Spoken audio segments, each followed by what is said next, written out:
आमदार संग्रामदादांचं काम बोलतंय।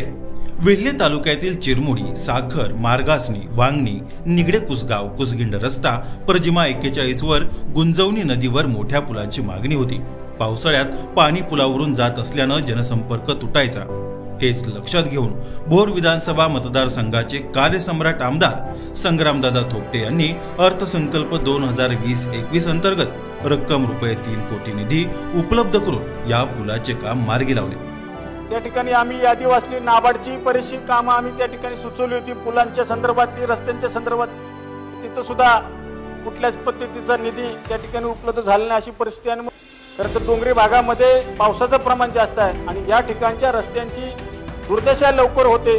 जसं कोकणच्या धर्तीवरती आपण रस्त्याच्या निर्मितीबाबत निर्णय घेतात, तसंच कोकणच्या धर्तीवरती पश्चिम महाराष्ट्रामधल्या डोंगरी भागाकरता रस्त्यांच्या बाबतीत निर्णय होणं ही अत्यंत महत्त्वाची आणि गरजेची गोष्ट आहे। या भागातील नागरिकांची पावसाळ्यात होणारी गैरसोय लक्षात घेता शालेय विद्यार्थी, दूध उत्पादक शेतकरी अशा सगळ्या घटकांना याचा फायदा झालाय।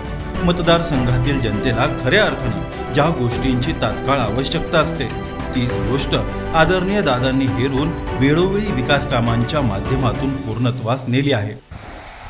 आज आम्ही या पुलावर उभे आहोत। या ठिकाणी साखर आणि मार्गासनी आणि दोन्ही गावाला जोडून पुलाची मागणी आम्ही केलेली होती। केवळ साखर आणि मार्गासनीच नव्हे तर 12 गाव गुंजन खोरं, मावळ खोरं सगळं या छोट्याशा पुलावरती अवलंबून होतं आणि या छोट्याशा पुलावरून मोठा वादळी पाऊस झाला, लोकांची गैरसोय व्हायची।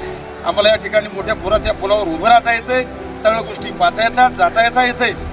तरी हे आमदार साहेबांनी काम केल्याबद्दल साखर आणि 12 गाव गुंजन मावळ खोऱ्यातील सगळ्यांच्या वतीने आमदार साहेबांचे आम्ही आभार व्यक्त करतो।